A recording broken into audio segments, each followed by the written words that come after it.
No deslumbrante e muitas vezes cruel firmamento de Hollywood, poucas estrelas brilham com a enigmática luminescência de Michelle Pfeiffer. Ela é, em si mesma, uma sinfonia viva de elegância e resiliência. Sua presença na tela é uma magnífica contradição. Um estudo de contrastes que tem cativado o público por mais de 4 décadas. Observá-la é testemunhar uma beleza que quase dói, porque parece muito real, muito viva em um mundo construído sobre a ilusão. É delicada, como a mais fina porcelana, mas possui um núcleo de aço inquebrável. É gentil ao falar, mas feroz em seu espírito. Parece radiante, banhada em luz, mas é evidente que foi esculpida a partir das sombras. Esta é a mulher que, como Elvira Hancock em Scarface, se tornou a chama congelada de uma era. Com seus olhos distantes e sua elegância glacial, ela capturou a vazia opulência dos anos 80, tornando-se inesquecível mesmo em sua calculada distância. Anos depois, ela quebrou todos os moldes. Como a mulher gato em Batman, O Retorno, ela se transformou no batimento selvagem do desejo e do perigo. Envolta em látex preto, não foi apenas uma vilã. Foi uma revolução, redefinindo a força e a fúria através do olhar de uma mulher que se recusava a ser uma vítima. Sua ascensão é uma lenda, mas não do tipo que Hollywood costuma contar. Não houve privilégios, nem dinastias familiares, nem um caminho fácil. Sua jornada começou no lugar mais improvável, atrás do caixa de um pequeno supermercado da Califórnia, onde os sonhos pareciam um luxo estrangeiro. Michelle Pfeiffer não ascendeu graças à sorte. Ascendeu através de uma resistência silenciosa e uma coragem tranquila que poucos puderam ver. No entanto, por trás desse brilhante legado, por trás dos aplausos e dos prêmios, jaz uma história pessoal talhada na perda. Um casamento desfeito que a deixou exposta. Entes queridos que se foram cedo demais. E as tempestades impiedosas da vida de uma artista. Tempestades que, na verdade, nunca cessaram completamente. Ainda hoje, essas intempéries sussurram, rugem em algum lugar profundo de seu interior, dando-lhe essa profundidade que a câmera tanto ama. Nós o convidamos a mergulhar nesta vida de triunfos retumbantes e desamores silenciosos. Este não é apenas um relato de filmes e datas, é um testemunho da resiliência humana. E enquanto exploramos sua jornada, pedimos que deixe uma homenagem, um curtir em seus corações para honrar Michelle Pfeiffer, a mulher cuja beleza singular nasceu da dor e cujo silêncio, cultivado durante décadas, ainda ressoa em nossas mentes com mais força do que o estrondo vazio da fama. É uma verdade dolorosa, quase cruel, como a grandeza frequentemente nasce em lugares onde os sonhos nunca tiveram a intenção de sobreviver. Algumas almas estão destinadas à luz, mas começam sua jornada na mais profunda escuridão da normalidade. Michelle Marie Pfeiffer veio ao mundo em 29 de abril de 1958 em Santa Ana, Califórnia. Este não era o Hollywood dos cartões postais. Era um canto do condado de Orange desbotado pelo sol, onde tudo parecia pequeno, estável e previsivelmente seguro. Foi a segunda de 4 filhos em uma família que vivia de suas mãos e de sua determinação.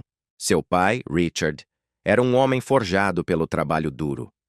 Passava longos dias sob o sol castigante, dirigindo um caminhão velho que chacoalhava como um coração cansado pelos subúrbios. Seu ofício era a batalha contra o calor. Ele consertava aparelhos de ar-condicionado que tossiam e gemiam durante o interminável verão californiano. Todas as noites, voltava para casa com a pele manchada de graxa e o cheiro de metal e poeira agarrado à sua camisa. Sua mãe, Dona Jean, era o vento silencioso que movia a casa. Acordava antes do amanhecer, uma presença constante e tranquila. Arrumava lanches, dobrava roupas e, acima de tudo, esticava cada dólar até que ele obedecesse. Fazia aquela casa modesta brilhar com ordem e paciência. uma fortaleza de dignidade construída sobre os alicerces da exaustão. No lar dos Pfeiffer não havia caos, nem divórcios, nem luxos. Havia apenas trabalho, resistência e um amor que se expressava sem palavras, nos gestos da rotina diária. Não eram pobres de orgulho, mas cada conforto vinha de um sacrifício. Em sua casa, o zumbido da geladeira velha era frequentemente mais alto do que as risadas. Todo verão, o ventilador elétrico girava como uma oração contra o calor sufocante. Cada dólar era ganho 2 vezes, primeiro com o trabalho e depois com a moderação. Seu mundo era simples, definido por seus limites.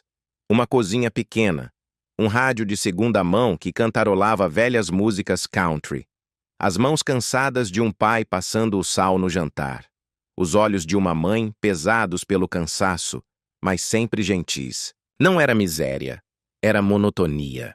Mas para uma menina sensível e inquieta como Michelle, essa monotonia, essa segurança previsível, era sua própria espécie de prisão. O mundo ao seu redor era seguro, sim, mas era pequeno demais para o que ela sentia crescer dentro de si. Aos 16 anos, ela já estava trabalhando nos turnos da noite no supermercado Vons local, com sua etiqueta de nome cuidadosamente presa sobre um coração cheio de incertezas. Ali, entre o bip rítmico do caixa e a oscilação das luzes fluorescentes que faziam tudo parecer pálido, Michelle sonhava acordada. Sonhava com algo que não tinha nome, algo que parecia inatingível a partir do corredor de vegetais enlatados. Algumas noites, após seu turno, ela voltava para casa descalça. Era um pequeno ato secreto de rebelião, uma forma de economizar seus sapatos, mas também de sentir o chão sob seus pés. Era uma rebelião silenciosa em um mundo que nunca esperou que ela se levantasse. Anos depois, quando o mundo inteiro conhecia seu nome, ela confessaria: "Eu era tão tímida. Eu não sabia o que queria. Eu só sabia que não pertencia àquele lugar." E sussurraria outra verdade, ainda mais profunda. Eu me sentia invisível. E eu não sabia por quê. Sua infância não foi marcada por tragédia ou crueldade, mas por uma dor invisível. Uma dor sutil. Era a solidão de uma menina que pressentia que havia mais na vida do que podia ver da janela de seu quarto. As mãos calejadas de seu pai foram suas primeiras lições de resistência. O sorriso cansado de sua mãe foi seu primeiro espelho de graça. Juntos, sem saber, lhe deram as duas coisas de que mais precisaria na vida: resiliência e quietude. Ela aprendeu cedo que o silêncio podia protegê-la, mas também castigá-la.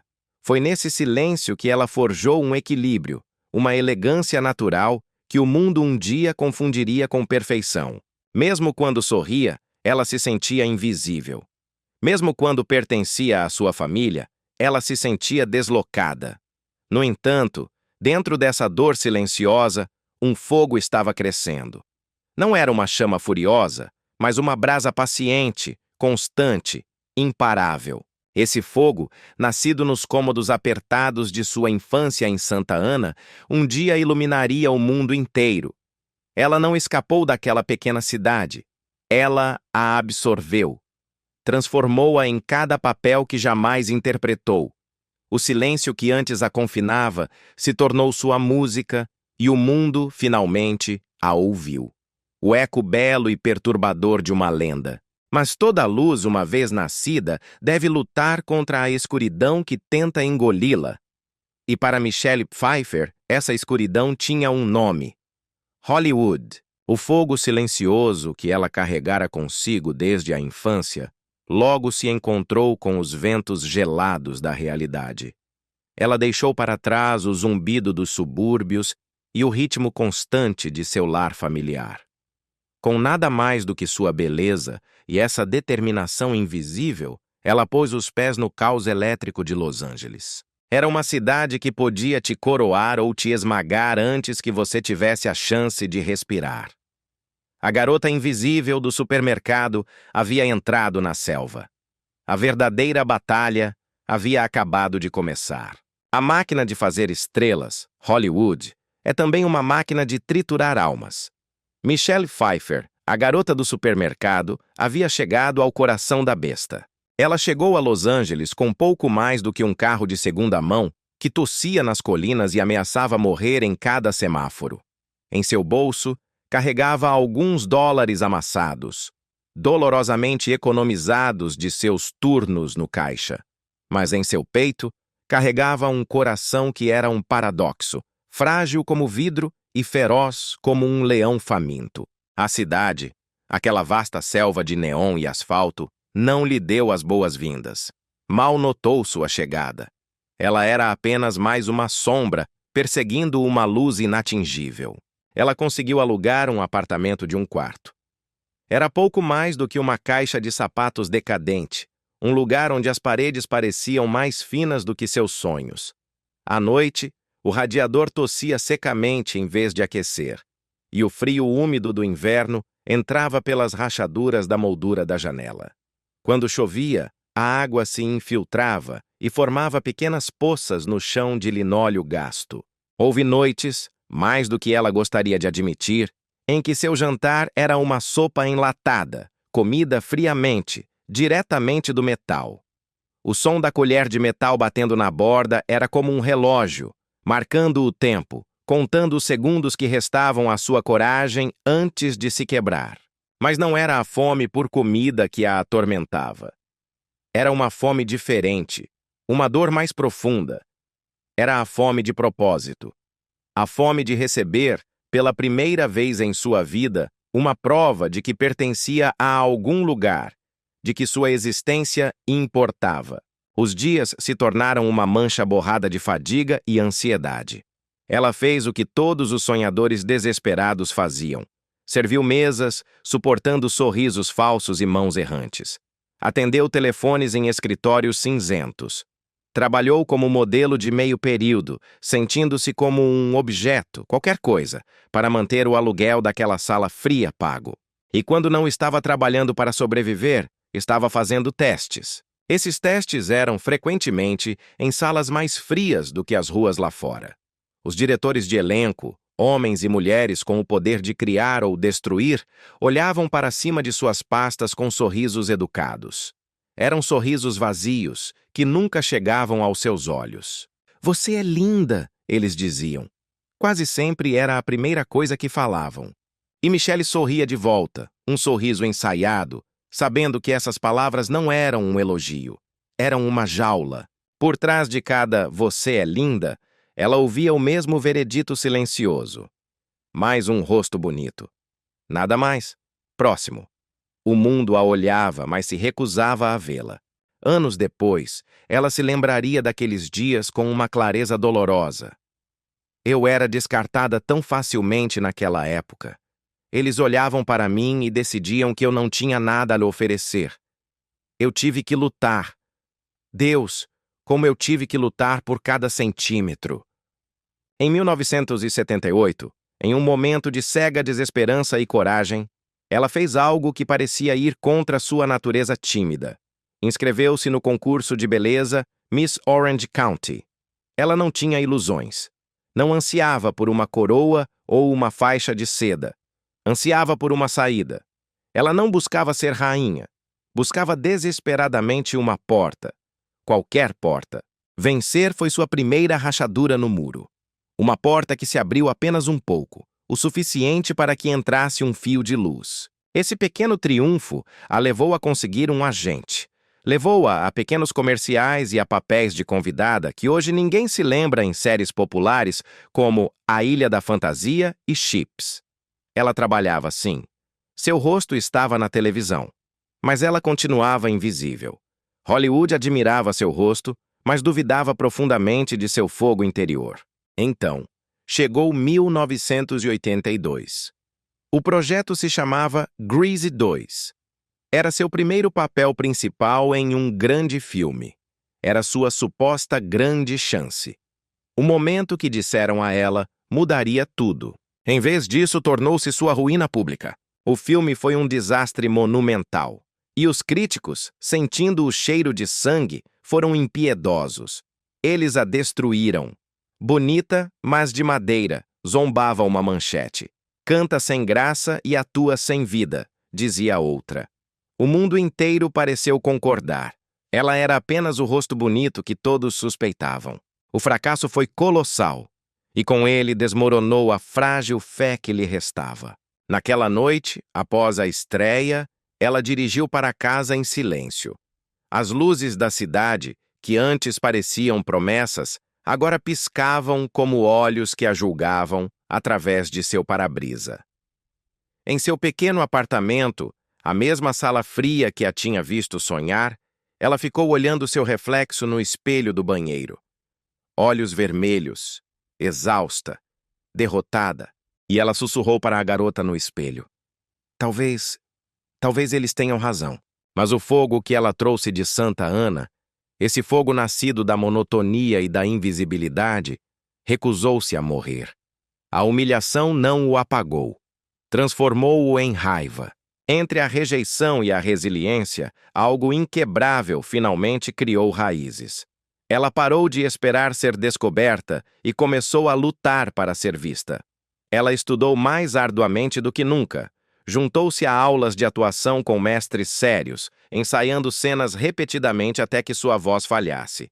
Voltou aos testes, mas agora ia armada com a fúria do fracasso. E então, um dia, veio a chamada que colocaria tudo à prova. Era um teste impossível, um papel em frente ao maior e mais respeitado ator de sua geração, Al Pacino. O filme era um projeto sombrio e violento dirigido por Brian De Palma, Scarface. Michelle sabia que não tinha nenhuma chance. Mesmo antes de entrar na sala, ela podia ouvir os sussurros nos corredores. É a garota de Grease 2. É muito inexperiente.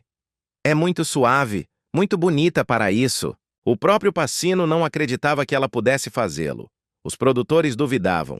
A sala estava pesada, carregada com a eletricidade da dúvida. Eles queriam uma atriz estabelecida, não uma piada de Hollywood. Mas quando Michelle Pfeiffer, tremendo mas feroz, começou seu teste, o ar na sala mudou. O oxigênio pareceu desaparecer.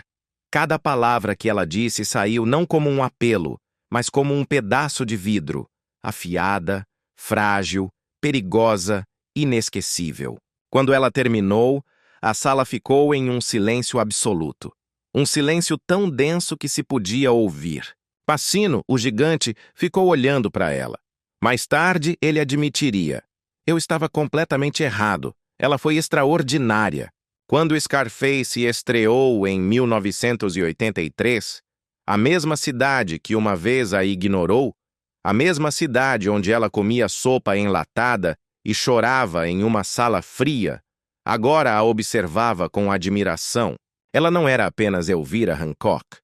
Ela era o gelo e era a chama. Era a elegância e a fúria em uma única respiração. Com seu olhar vazio e sua beleza trágica, ela roubou o filme. Os mesmos críticos que haviam zombado dela por Grease 2 agora se curvavam diante de sua atuação. Michelle Pfeiffer, finalmente, havia saído das sombras. Ela não era mais uma Miss de concurso de beleza, não era apenas uma sobrevivente, havia se tornado uma artista. Não havia escapado da fome de seus primeiros anos. Havia transformado essa fome em combustível. Ela não lutava mais para ganhar. Ela lutava para pertencer. E naquela noite, a garota em quem ninguém acreditava, a garota que andava descalça para economizar seus sapatos, gravou seu nome na tela. E Hollywood nunca, jamais esqueceu o som desse silêncio. Mas até o fogo mais brilhante deixa cicatrizes no que toca. Ela havia lutado com unhas e dentes para sair do silêncio, apenas para descobrir que a fama podia ser mais barulhenta e exaustiva do que a dor do anonimato. A fama veio rapidamente para Michelle Pfeiffer depois de Scarface. Foi deslumbrante, inebriante e, sobretudo, impiedosa. A mesma luz que uma vez a resgatou da escuridão, agora se recusava a deixá-la descansar. Hollywood havia se apaixonado perdidamente por sua nova estrela e a exigia por completo. Entre 1983 e 1989, ela se moveu pela indústria como um cometa incandescente. Scarface a havia tornado impossível de ignorar, e um papel após o outro, talhava seu nome mais profundamente na história do cinema.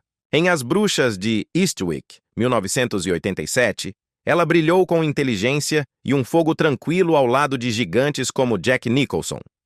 Em Ligações Perigosas, 1988, ela despiu sua alma, interpretando a angústia da virtude traída com uma força que silenciou seus últimos detratores. Esse papel lhe rendeu sua primeira indicação ao Oscar e o aplauso unânime do mundo. O mundo via perfeição, via uma deusa na tela. Mas por trás de cada atuação impecável, por trás de cada sorriso no tapete vermelho, havia uma exaustão que nenhum aplauso podia esconder. Os dias eram intermináveis.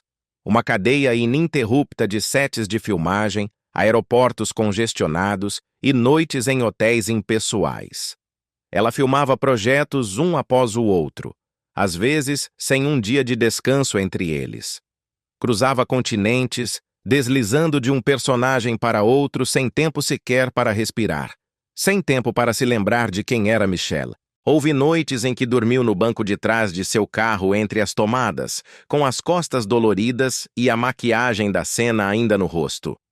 O cheiro de fumaça do set, o suor e o perfume de seus personagens aderiam ao seu cabelo por dias. Ela mesma disse uma vez, com uma honestidade brutal que a caracteriza: "Eu estava vivendo o sonho de todos os outros, mas havia esquecido qual era o meu.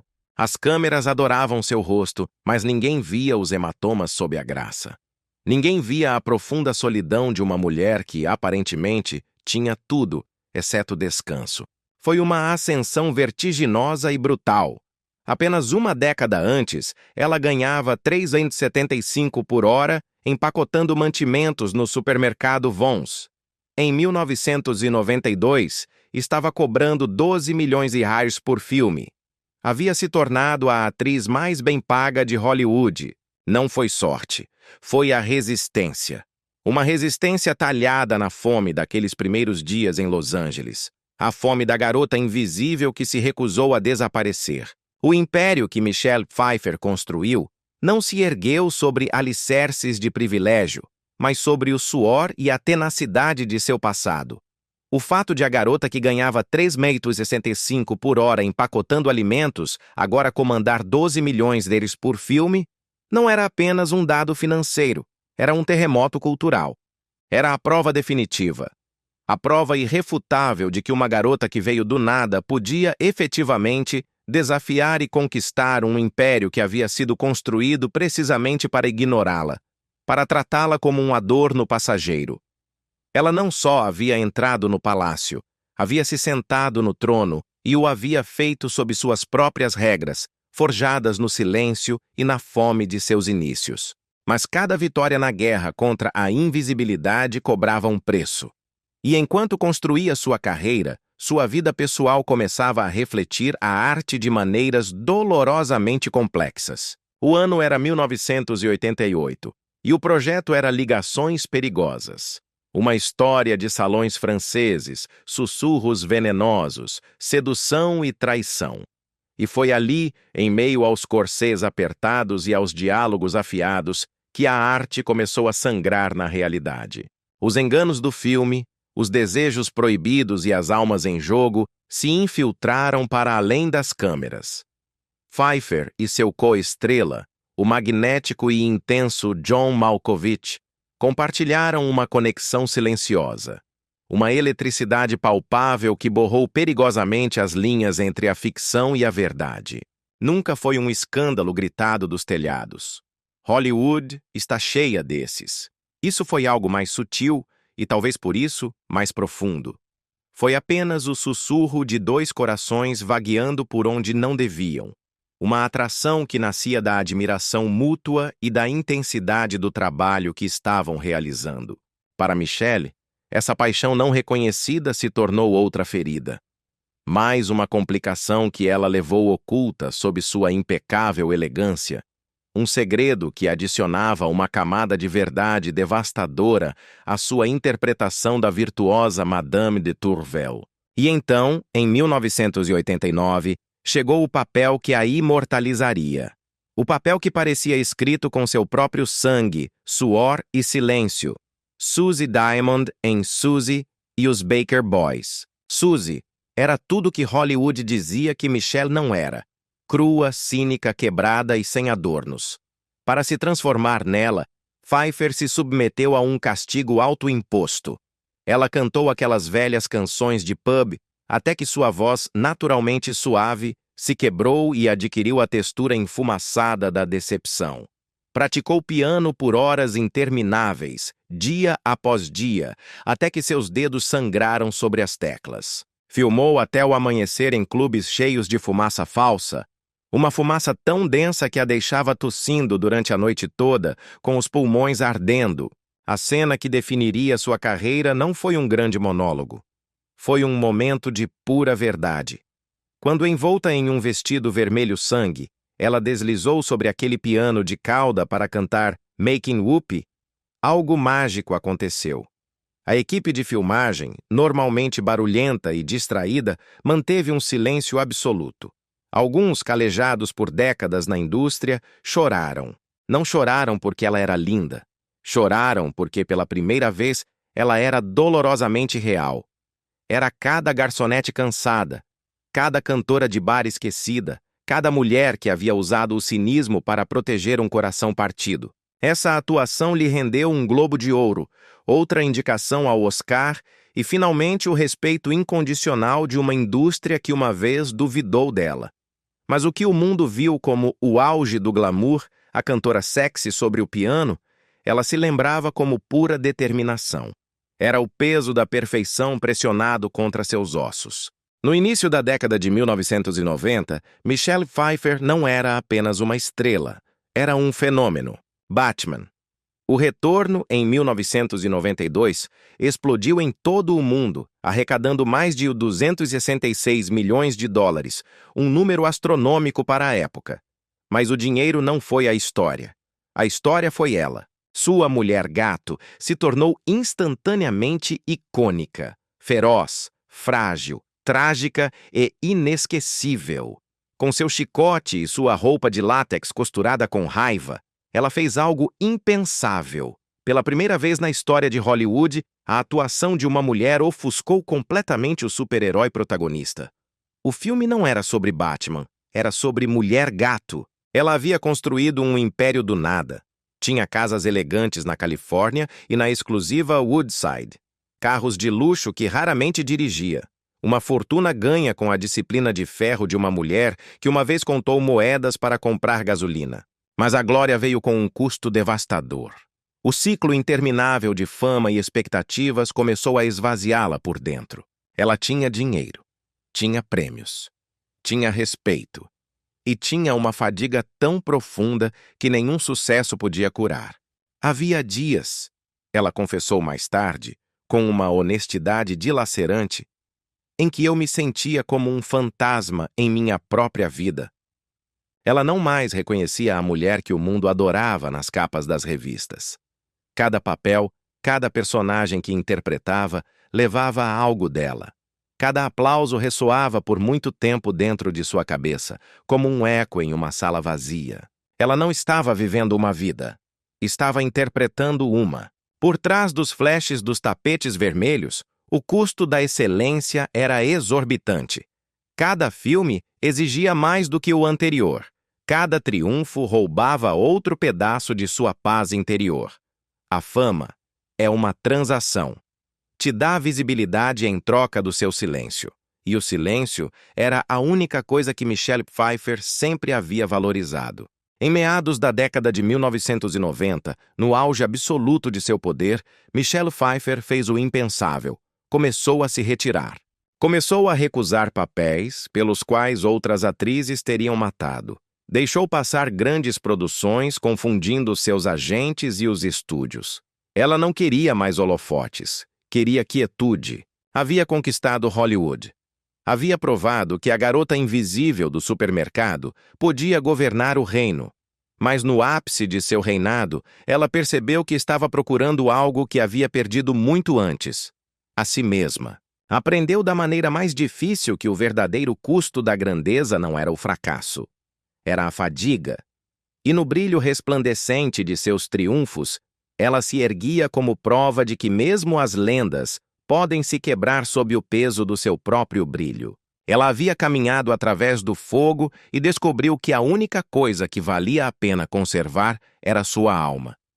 Porque no final, a fama não é liberdade. É uma bela jaula. E ela finalmente havia encontrado a coragem para abrir sua porta. A fama tem um senso de tempo cruel. Ela te dá tudo, justamente quando você está prestes a perder o que realmente importa. É de partir o coração, como assim que sua estrela alcançava seu ponto mais brilhante, Michelle Pfeiffer não conseguiu se agarrar ao amor que um dia a manteve com os pés no chão. Havia conquistado o mundo exterior, mas quando os aplausos desapareciam todas as noites, um tipo diferente de silêncio começava a falar em sua casa vazia.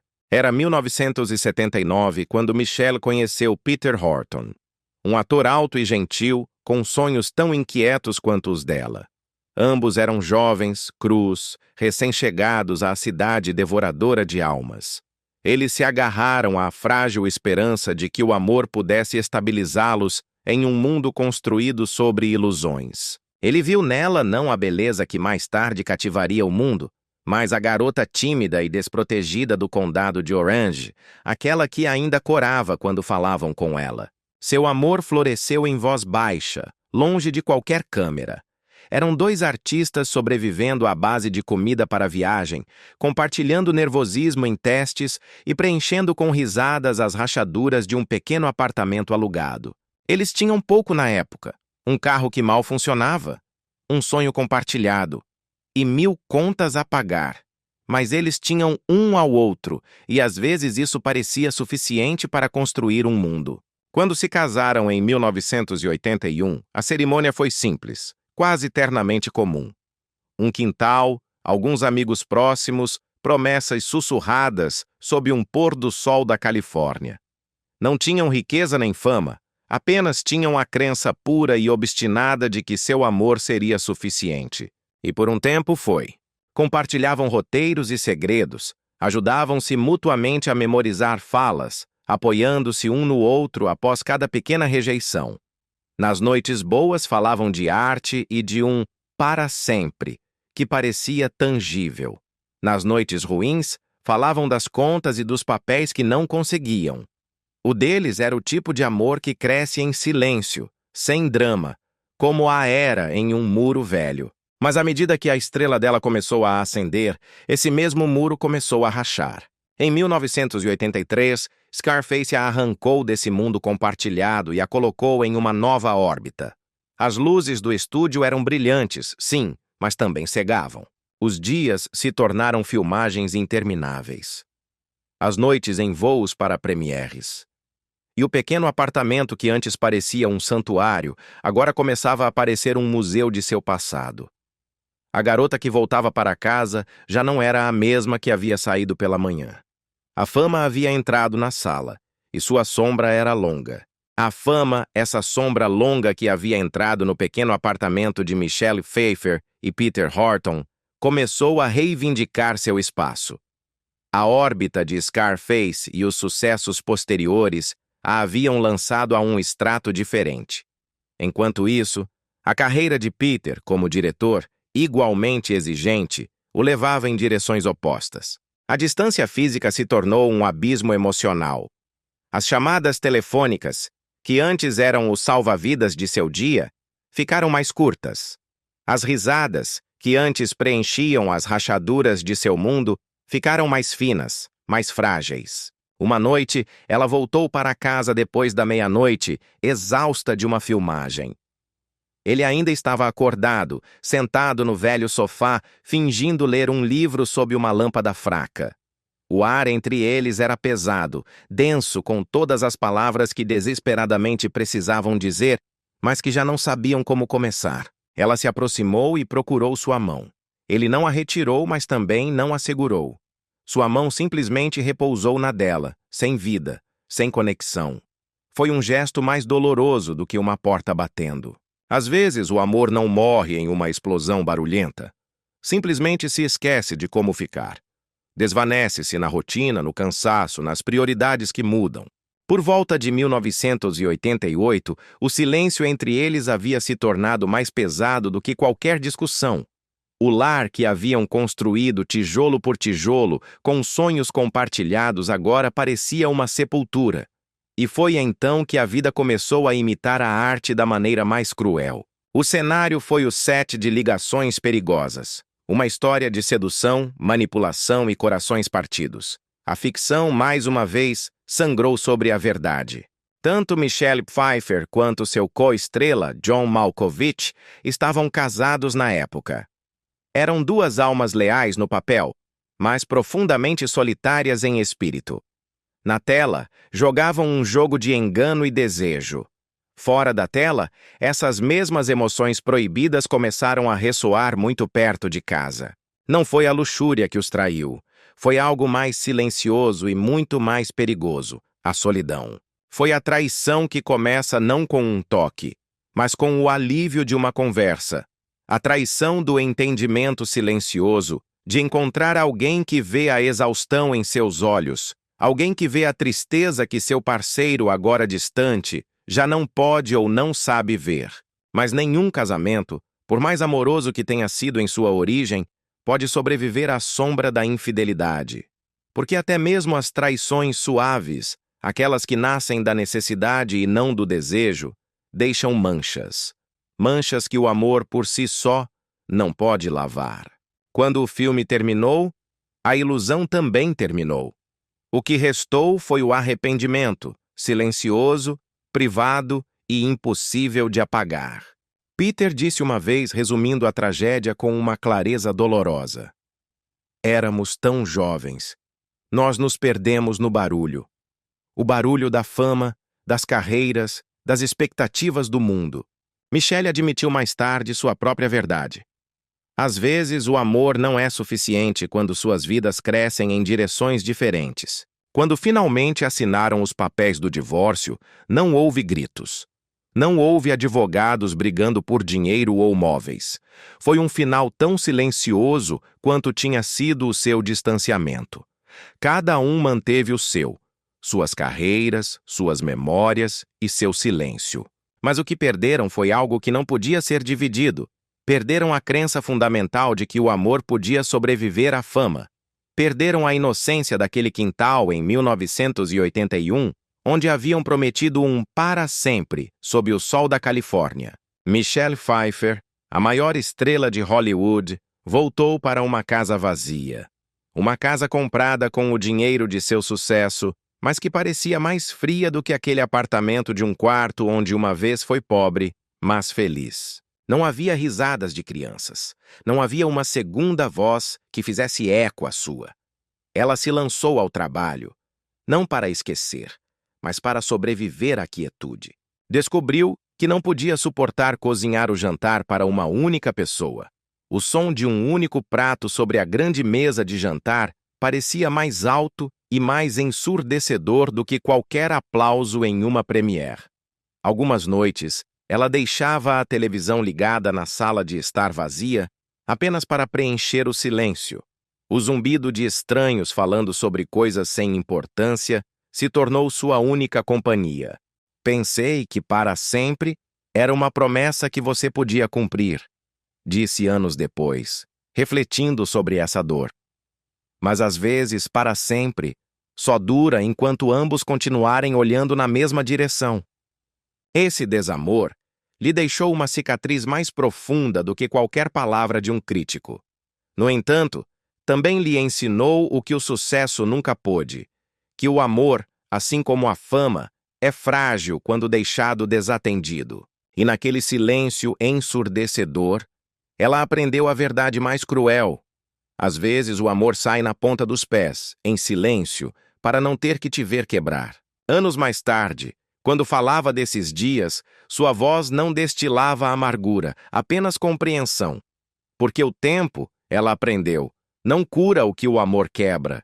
Simplesmente te ensina a viver com a dor. É estranho como o coração, uma vez despedaçado, ainda se atreve a amar de novo. É um ato de fé irracional e bonito. Para Michelle Pfeiffer, os anos após o fim de seu primeiro casamento foram tranquilos, mas pesados. Estavam cheios do eco das lições aprendidas e da fraca esperança de que algo mais suave, mais sábio, viria depois. Ela já havia conquistado o mundo. Já era a atriz mais bem paga do planeta quando conheceu David E. Kelley em janeiro de 1993. Ele não era um ator competindo pelo mesmo holofote. Era um roteirista e produtor de televisão, um homem cujas palavras carregavam a mesma ternura e profundidade que ela havia passado a vida procurando. Seu encontro não foi orquestrado pela fama, mas pelo destino, através da mais humilde das intervenções, um simples encontro às cegas, organizado por um amigo em comum. Deveria ser casual, inofensivo, talvez até esquecível. No entanto, naquela noite, em um restaurante tranquilo, algo notável aconteceu. Duas pessoas que haviam conhecido o barulho ensurdecedor do holofote público encontraram, um no outro, o conforto do silêncio. Naquele momento, Michelle estava nas fases finais de um processo profundamente pessoal. Estava adotando uma menina sozinha, uma bebê chamada Claudia Rose. Em seu segundo encontro, com o medo de que essa verdade pudesse afugentá-lo, ela lhe contou. Disse-lhe que estava prestes a se tornar mãe, com ou sem um parceiro. David E. Kelley, o homem que criava dramas legais na televisão, não hesitou por um segundo. Não houve pânico, não houve cálculos. Ele simplesmente sorriu, um sorriso genuíno que lhe chegou aos olhos e disse: "Bom, então acho que conhecerei minha filha em breve." Para uma mulher que havia sido profundamente desapontada pelo amor, para alguém que havia visto promessas se quebrarem sob pressão, esse simples ato de aceitação a atravessou mais profundamente do que qualquer grande declaração de amor. Este não era um homem caindo rendido diante de uma estrela de cinema. Era um homem escolhendo uma mulher, escolhendo a vida que ela já estava construindo. Eles se casaram mais tarde, naquele mesmo ano, em 1993. Foi uma cerimônia privada, longe de qualquer câmera. Pareceu mais uma promessa do que uma atuação. Para trás ficaram o glamour, o excesso de Hollywood e a pressão de ser Michelle Pfeiffer. Desta vez, ela não precisava de uma audiência, precisava de paz. Juntos eles receberam seu filho biológico, John Henry, um ano depois. E pela primeira vez em sua vida adulta, Michelle Pfeiffer se sentiu ancorada. A mulher que havia passado décadas perseguindo a luz, agora se encontrava valorizando as sombras. A beleza das sombras, as mamadas noturnas de um bebê, as risadas sonolentas pela manhã, os cafés da manhã cheios de cereal derramado e desenhos animados. Eu não abandonei a atuação, ela diria mais tarde. Eu simplesmente escolhi a minha vida. Sua fama não desapareceu, mas ela aprendeu a mantê-la à distância. Enquanto os programas de David, como Ally McBeal e The Practice, redefiniram a televisão, Michelle redefiniu sua ideia de sucesso. Ela aprendeu a trocar os tapetes vermelhos por levar os filhos à escola. Trocou os sets de filmagem por jantares em família. Não houve tabloides perseguindo escândalos, nem rumores de traição. Apenas o ritmo tranquilo de um amor que crescia, não no fogo da paixão, mas em seu brilho constante e caloroso. Ainda assim, a vida real nunca é um conto de fadas perfeito. E mesmo os casamentos mais harmoniosos têm seus invernos. Mas a vida real, mesmo uma vida escolhida, nunca é um verão perpétuo. Houve dias em que David E. Kelley, o arquiteto de mundos televisivos, desaparecia nas profundezas de seus roteiros. E Michelle, por sua vez, desaparecia na esmagadora e bela tarefa da maternidade. Ambos tentavam ser tudo ao mesmo tempo, para suas carreiras, para seus filhos e um para o outro. O silêncio que antes lhes havia trazido paz, esse silêncio que compartilharam em seu primeiro encontro às cegas, às vezes ameaçava se tornar distância. Havia noites, depois que as crianças finalmente dormiam e a casa ficava imóvel, em que ela se sentava junto à janela. Segurava um livro em seu colo que nunca terminava de ler, com o olhar perdido na escuridão do jardim. A luz da sala de estar continuava acesa. Em seu estúdio, David continuava trabalhando até tarde. O tec-tec rítmico de sua máquina de escrever, ou, mais tarde, seu teclado, era um lembrete de que o amor, às vezes, significa viver um ao lado do outro, não necessariamente cara a cara. Mas eles resistiram. Resistiram não porque era fácil, mas porque era importante. Haviam aprendido a lutar com gentileza e a perdoar com rapidez. Descobriram que, após uma década juntos, as palavras mais românticas que um casal pode dizer um ao outro não são "eu te amo loucamente", mas simplesmente "eu ainda estou aqui". Houve momentos de exaustão extrema, as demandas de 2 carreiras de alto perfil, a pressão constante de criar filhos sob o olhar penetrante da fama. Mas também houve momentos de pura redenção. Michelle Pfeiffer frequentemente falou sobre como a maternidade literalmente a salvou de si mesma. Salvou-a da máquina de Hollywood que a estava devorando. "Te obriga a desacelerar", ela disse uma vez. "Você para de correr em direção ao que não importa e começa a estar presente para o que importa." Com o tempo, seu casamento com David se tornou aquilo que ela, após seu divórcio, havia acreditado ser impossível. Tornou-se comum no melhor sentido da palavra e extraordinário em sua resistência. Pararam de perseguir a ilusão da perfeição que Hollywood vende. Em vez disso, nutriram a verdade do compromisso. Michelle encontrou em David o que a fama, o dinheiro e os prêmios nunca puderam lhe oferecer: constância, bondade e um profundo senso de segurança. Nas entrevistas, quando fala dele, ela frequentemente se refere a ele como "minha casa". Não em um sentido poético e abstrato, mas em um literal. Ele é o lugar para onde ela retorna quando o mundo exterior se torna muito barulhento, muito exigente. Eles estão juntos há mais de 3 décadas. Seu vínculo envelheceu não como uma fotografia que desvanece e amarela com o tempo, mas como uma canção. Uma canção cuja melodia se torna mais profunda, mais rica e mais comovente a cada nota que passa. Eles criaram 2 filhos que cresceram longe do frenesi de Hollywood. Crianças que viram seus pais discutirem em voz baixa, se reconciliarem em silêncio e se amarem profundamente. E embora sua história de amor careça do escândalo que as manchetes anseiam, ela possui algo infinitamente mais raro e valioso: a resistência. Ela aprendeu que o amor não é um resgate. Não é um príncipe que chega em um cavalo branco. O amor é uma prática, é uma disciplina diária, é a escolha, a cada manhã, de ficar, de ouvir, de perdoar, de tentar novamente. "Nós nos damos espaço", ela disse uma vez, resumindo seu sucesso. "E nunca paramos de rir." Essa risada, frágil mas fiel, se tornou a trilha sonora de uma segunda chance. Uma segunda chance que não precisou ser barulhenta para ser lendária. Nesta fase de sua jornada, Michelle Pfeiffer não mede mais seu valor pelos aplausos que recebe, mas pela paz que protege. Seu lar com David é caloroso e cheio de memórias. O piano que ela uma vez praticou até que seus dedos sangraram para Suzy e os Baker Boys agora repousa em silêncio em um canto. Perto dele, penduram os desenhos emoldurados de seus filhos, rabiscos de uma vida vivida de verdade. Ela continua trabalhando, sim, mas sob seus próprios termos. Escolhe papéis que a desafiam, não que a consomem. Quando lhe perguntam o segredo de seu longo casamento, ela sorri. É o sorriso sereno de alguém que viveu tanto a tempestade quanto a calma. O amor, ela diz, não é sobre se agarrar quando é fácil, é sobre permanecer quietos juntos quando tudo o mais ao seu redor está se movendo. Em seu primeiro casamento, ela aprendeu o custo da negligência. Em seu segundo, descobriu a recompensa da presença. E talvez esse seja o verdadeiro legado que ela deixará para trás.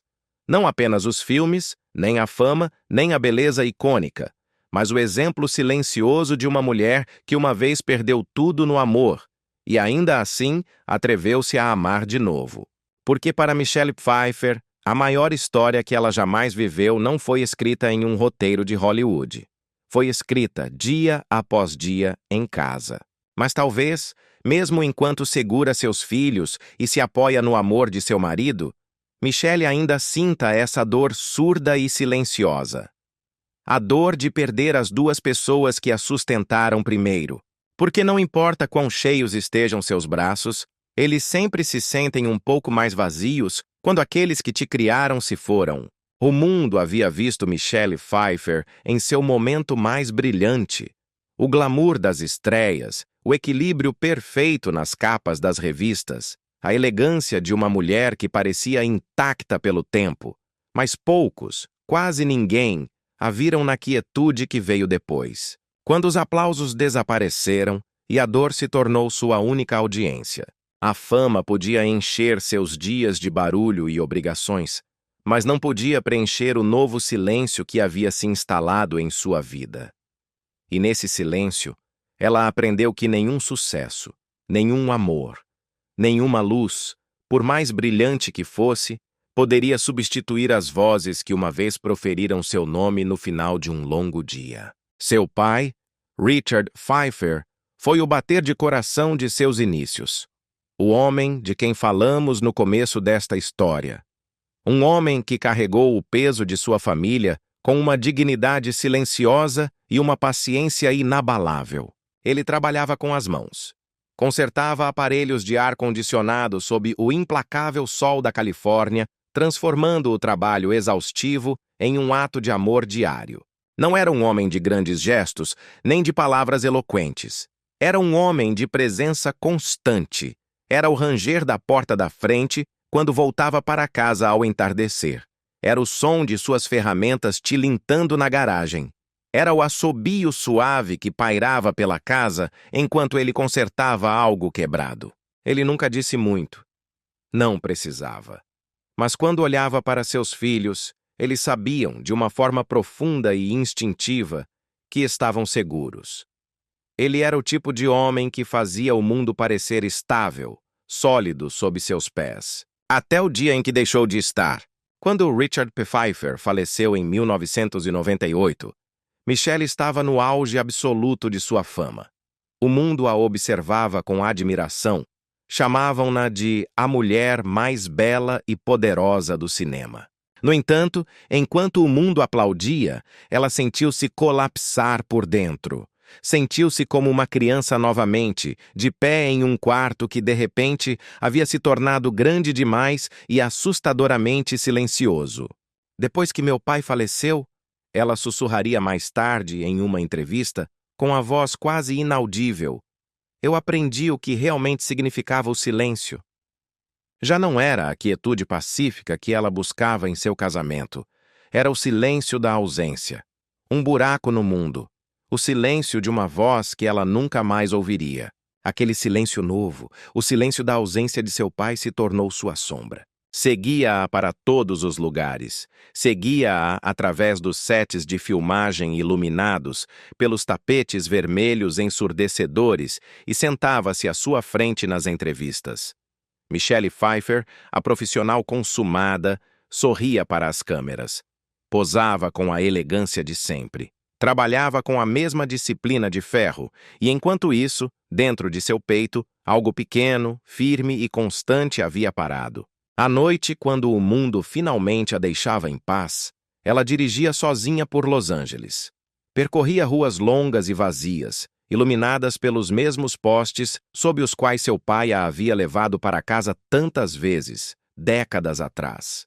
O zumbido do motor de seu carro de luxo não soava mais a poder, soava a memória.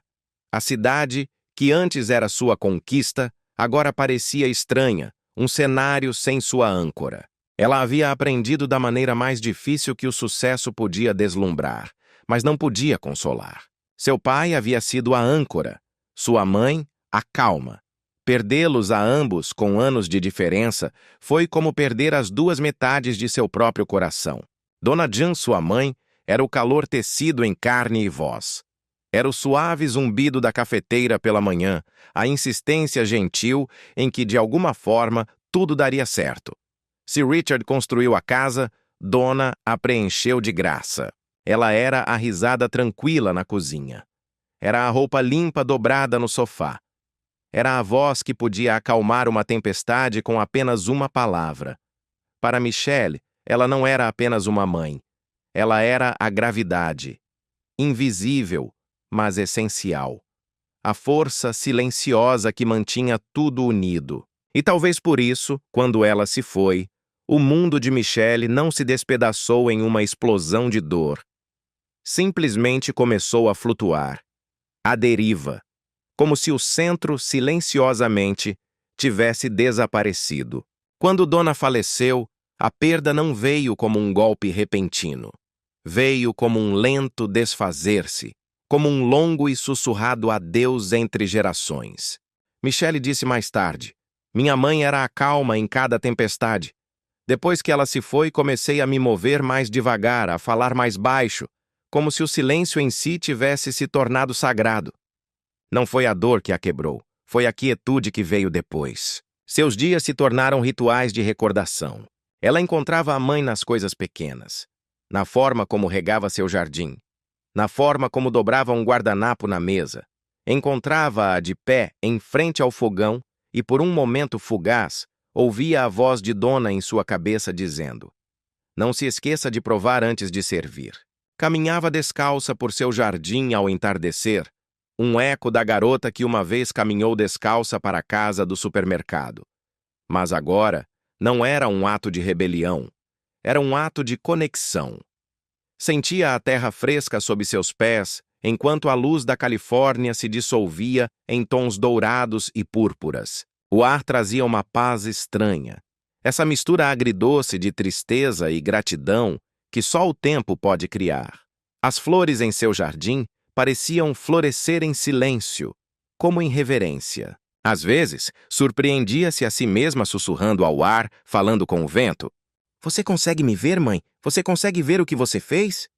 E embora nunca houvesse uma resposta audível, a brisa mudava, as folhas das árvores tremiam, e ela tomava isso como um sim.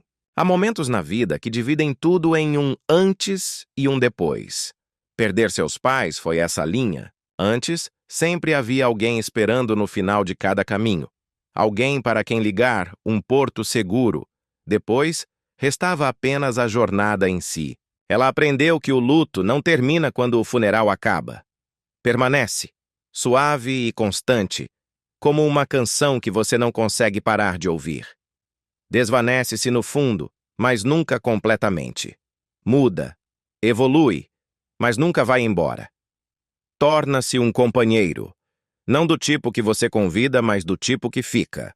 Ela disse uma vez: "Meus pais nunca tiveram muito, mas me deram tudo o que importava." E talvez seja isso que ela carrega consigo agora. Não a dor da perda, mas a prova silenciosa do amor que sobrevive a essa perda. Quando observa seus próprios filhos rirem, ouve ecos da paciência de Richard na voz de seu filho e vê traços da doçura de Donna no sorriso de sua filha. É como se seus pais nunca tivessem partido completamente. Simplesmente se tornaram parte da luz que agora preenche sua casa. Porque no final ela aprendeu a lição mais profunda de todas. O luto não é uma ferida que precisa sarar. É amor. É simplesmente amor que mudou de forma. Um amor que já não fala, mas que continua a ouvir. Algumas pessoas entram em sua vida por uma temporada. Outras deixam impressões digitais que o tempo nunca poderá apagar. Depois de perder seus pais, Michelle Pfeiffer pensou que havia aprendido a forma da dor. Acreditou que entendia como viver com o silêncio. Mas a vida, em sua silenciosa e implacável crueldade, continuava a pôr seu coração à prova de maneiras novas e inesperadas. Em 2017, chegou a notícia.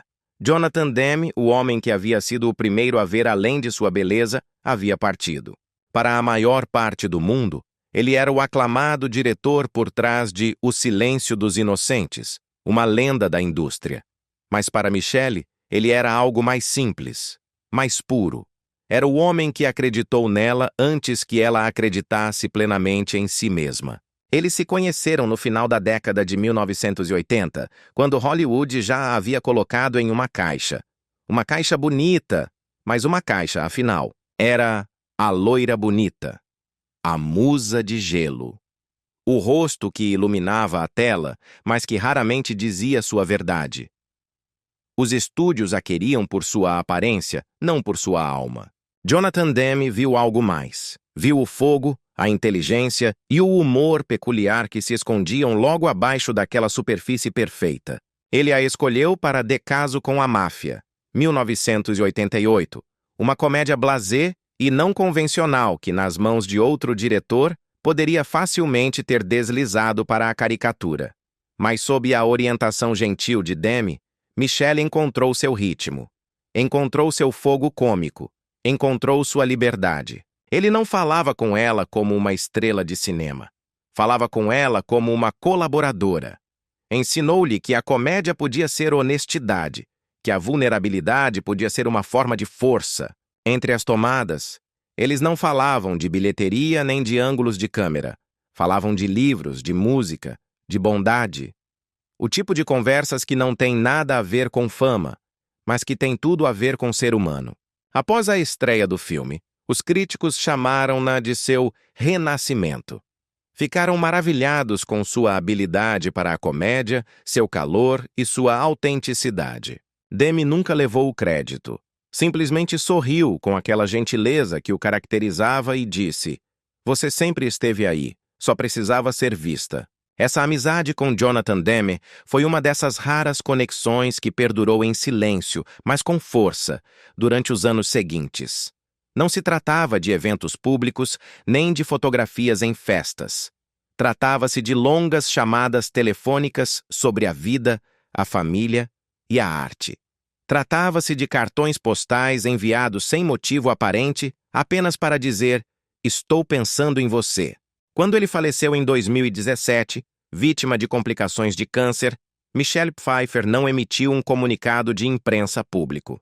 A dor era muito privada para ser reduzida a palavras oficiais. Em vez disso, ela se sentou sozinha em seu jardim. O mesmo jardim onde havia encontrado paz após perder seus pais. Observou o sol afundar sob o horizonte, tingindo o céu da Califórnia de um laranja melancólico. E sussurrou um "obrigada." Um obrigado que só o vento pôde carregar. Mais tarde, quando pôde falar sobre isso, disse em voz baixa: "Ele mudou a maneira como eu me via." Para uma mulher que havia construído sua carreira sobre a transformação, tornando-se Elvira, mulher gato, Suzy Diamond, Demme havia lhe dado o presente mais raro de todos. Deu-lhe permissão para simplesmente ser.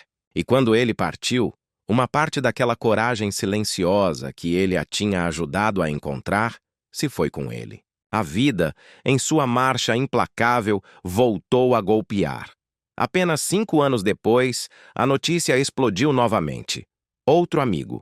Outro pedaço de sua história pessoal desvanecendo-se na memória. Ray Liotta, seu co-estrela no filme A Família, Malavita, havia morrido enquanto dormia, durante uma filmagem no exterior. Tinha apenas 67 anos. Para o mundo, ele era o durão por excelência. A presença elétrica e imprevisível que iluminou Os Bons Companheiros. Um ícone da intensidade. Mas para Michelle, Ray era algo completamente diferente. Era gentil, engraçado e de uma bondade que desarmava. No set de A Família, a química deles havia sido instantânea. Não era uma química romântica, mas algo mais profundo. Uma química humana. Eles interpretaram um casal, um ex-mafioso, e sua esposa, navegando o caos e buscando a redenção em uma pequena cidade francesa.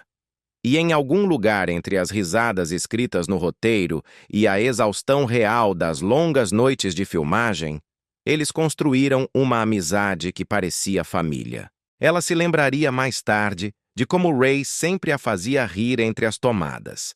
Como ele quebrava seu personagem durão apenas para fazer a equipe sorrir.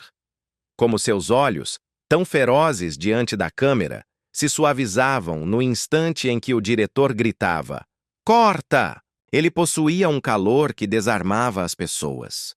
Aquela rara mistura de dureza exterior e ternura interior, que só vem de uma vida vivida plenamente, sem medo das cicatrizes. Quando a notícia de sua morte a atingiu em 2022, Michelle estava filmando novamente, a milhares de quilômetros de distância. Leu a manchete 2 vezes. Não porque duvidasse, mas porque seu coração se recusava a aceitar. Era muito cedo, muito repentino. Naquela noite, na solidão de seu quarto de hotel, ela reviu A Família. No meio do filme, havia uma cena que agora parecia um tesouro. Seus personagens dançavam desajeitadamente na cozinha de sua casa de segurança. Não havia falas importantes, nem diálogos espirituosos.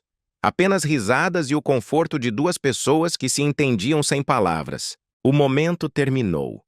Os créditos finais passaram.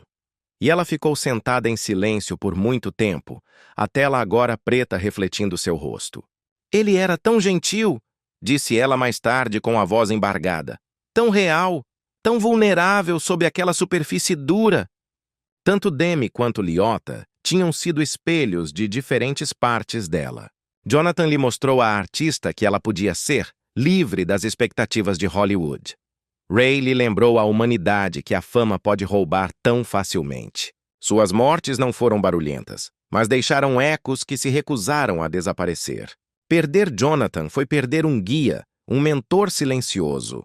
Perder Ray foi perder um cúmplice, um amigo que entendia a estranha solidão de ser, ao mesmo tempo, vista por milhões e invisível como pessoa dentro da engrenagem de Hollywood. E para Michelle, que já havia enterrado seus pais, essas perdas não reabriram velhas feridas. Elas as tornaram mais profundas, estratificaram a dor com gratidão. A dor da ausência misturada com a gratidão de tê-los conhecido. Às vezes, tarde da noite, quando a casa está em silêncio e seu marido David dorme, ela olha para as prateleiras de seu estúdio. Prateleiras cheias de velhos roteiros com suas anotações nas margens, velhos rolos de filme e fotografias, rostos congelados no tempo, sorrisos que nunca envelhecerão. Ela aprendeu a falar com eles à sua maneira, não através de palavras, mas através da quietude da memória. Ela já não chora como antes, com o desespero da perda recente. Agora, simplesmente fecha os olhos e sente suas presenças. A calma gentil de Demi, a risada rouca de Liotta, sussurros de seus pais. São como música suave tocando em outra sala. E talvez seja nisso que o amor se transforma no final. Não em algo que te deixa, mas em algo que perdura. Silencioso, invisível, mas sempre presente. Lembrando-te que as histórias mais belas, as conexões mais reais, nunca terminam completamente. Hoje, aos 67 anos, Michelle Pfeiffer se ergue não apenas como uma atriz lendária, mas como uma mulher que sobreviveu. Ela sobreviveu ao ruído ensurdecedor da fama, às tempestades do desamor e às sombras paralisantes da perda. A garota que uma vez cobrava 375 por hora, arrumando mantimentos em um pequeno mercado da Califórnia, tornou-se um dos ícones mais respeitados e duradouros de Hollywood. Ela não chegou lá através de escândalo ou espetáculo. Ela chegou lá através da graça, do talento e de uma força silenciosa, implacável. Ela é a prova viva de que a grandeza nascida de começos humildes não se desvanece com o tempo. Amadurece. Sua vida hoje é um estudo de equilíbrio. Um equilíbrio entre a arte e a simplicidade, entre o legado e o amor.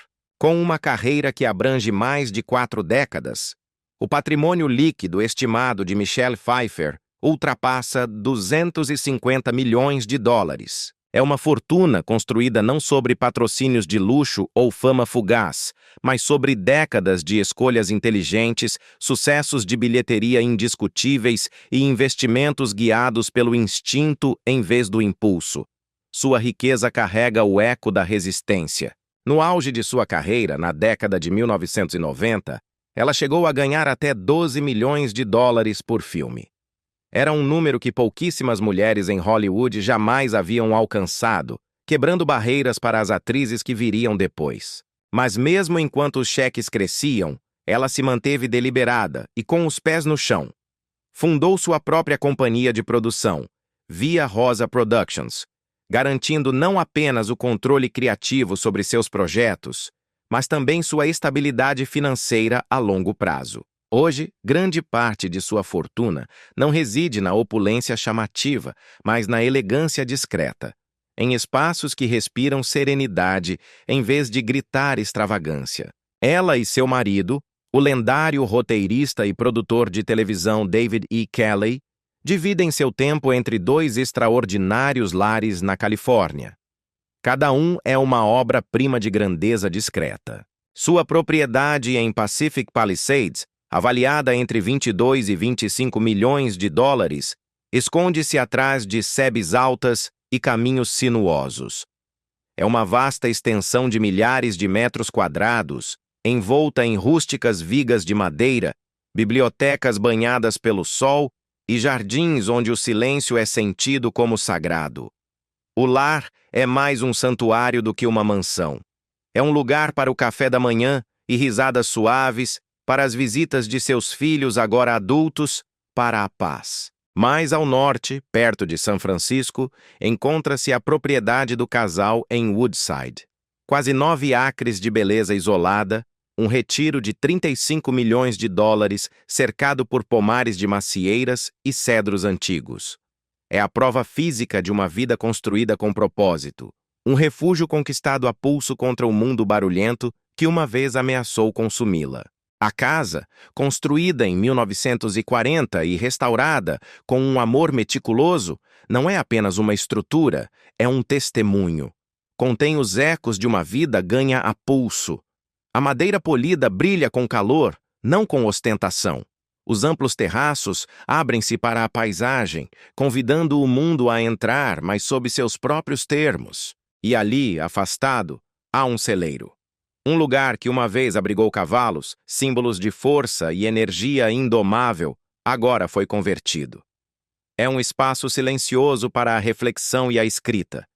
É, talvez, o coração da propriedade. Aqui é onde Michelle Pfeiffer, a lenda, se conecta com Michelle, a mulher. Aqui é onde ela cuida de seu jardim, sentindo a terra sob suas mãos. Aqui é onde ela caminha descalça sobre a grama molhada pelo orvalho, um ato que a conecta diretamente com aquela garota de 16 anos que caminhava descalça para a casa do supermercado para economizar seus sapatos. Aqui ela escuta como o mundo finalmente desacelera sua marcha. Estas casas não são troféus. Não são as conquistas de uma estrela de cinema. São reflexos. São o espelho de onde ela começou e de quão longe chegou. São a prova física de que a garota invisível do condado de Orange construiu um santuário a partir dos alicerces de sua própria resistência. Sua coleção de carros conta a mesma história de poder sutil e gosto atemporal. Não é um acúmulo de brinquedos caros, é uma filosofia em movimento.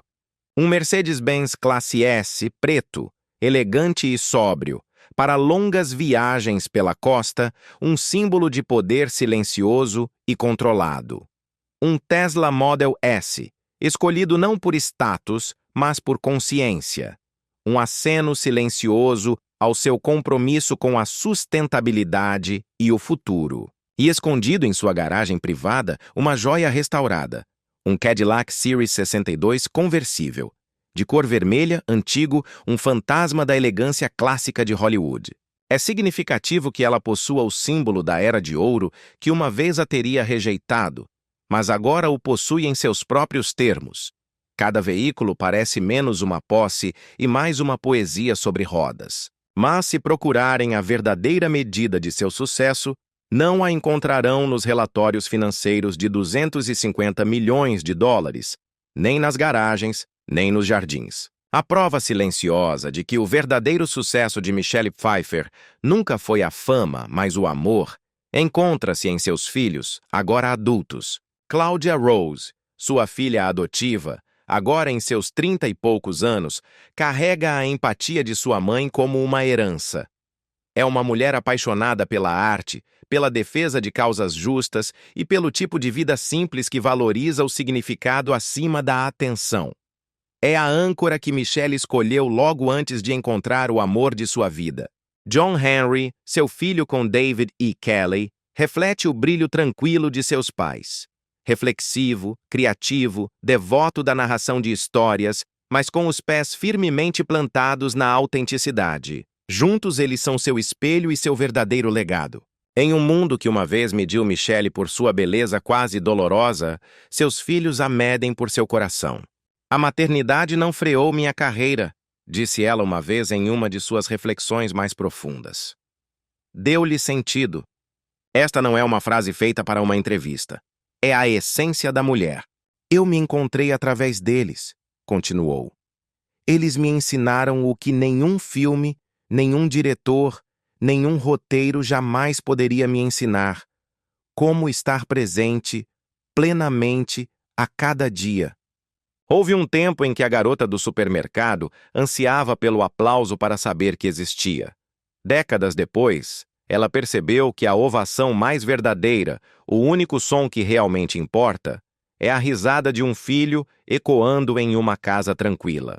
Sua paixão pela atuação permanece, tão constante quanto a respiração. Mas a urgência de provar a si mesma, aquela fome que a impulsionou por anos, se suavizou. Transformou-se em algo mais profundo, devoção sem demanda. Nos últimos anos, ela tem escolhido seus papéis da mesma maneira que se cuida de um jardim. Com cuidado, deliberadamente, permitindo que cresça apenas aquilo que nutre a alma. Em Saída Francesa, ela desvendou a fragilidade como uma forma de elegância. Em Malévola, Dona do Mal mostrou-se régia, mas profundamente humana. E em Homem-Formiga e a Vespa, Quantumania, ela lembrou ao público que, mesmo em um universo saturado de super-heróis e efeitos especiais, a humanidade silenciosa de um rosto continua a ofuscar o espetáculo. Os críticos continuam a chamá-la de a Mestra do Silêncio. Uma atriz que pode quebrar seu coração com um olhar sem dizer uma única palavra. Mas nestes dias, seu poder reside menos na atuação e mais na presença. Ela não persegue mais a relevância. Ela a irradia. Ela não atua para ser vista. Atua para dizer algo que mereça ser lembrado. E nessa mudança, nessa evolução da ambição para a intenção, sua arte se tornou eterna. Fisicamente, Michelle continua a ser um retrato de graça atemporal. Mas não é uma graça congelada no tempo pela cirurgia ou pelo artifício. É uma graça que flui com o tempo. Sua beleza, outrora celebrada por sua perfeição quase irreal, agora cativa por sua honestidade. As linhas perto de seus olhos não são defeitos, são histórias. São os mapas de décadas de riso, resistência e amor. Quanto à sua saúde, é um estudo de equilíbrio. Décadas de disciplina, uma vida limpa e um autocuidado consciente. Ela segue uma dieta baseada em plantas, pratica yoga, caminha quilômetros pelas colinas da Califórnia e fala frequentemente da força tranquila que vem de tratar o corpo com reverência. Você não pode controlar tudo, ela disse uma vez, mas você pode escolher viver com gentileza para com o seu corpo, sua família e o planeta. Como membro do Conselho do Grupo de Trabalho Ambiental, EWG, ela advoga por uma vida livre de toxinas, ar mais limpo e alimentos mais seguros. Não o faz como uma celebridade buscando uma causa, mas como uma mãe que acredita que o mundo que seus filhos herdam deve ser mais gentil do que aquele em que ela cresceu. Sua saúde é seu protesto silencioso contra o tempo. Sua calma é a recompensa por anos de autorrespeito. E, no entanto, seu resplendor não se limita à pele ou à dieta. Provém de um propósito mais profundo. Sua filantropia é como ela, silenciosa, mas duradoura. Milhões doados à Sociedade Americana do Câncer, à Sociedade Humana, à Healthy Child, Healthy World e ao EWG. Mas ela raramente fala sobre isso. Suas doações, assim como sua arte, falam em sussurros. Aqueles próximos a ela descrevem sua generosidade como constante como a respiração.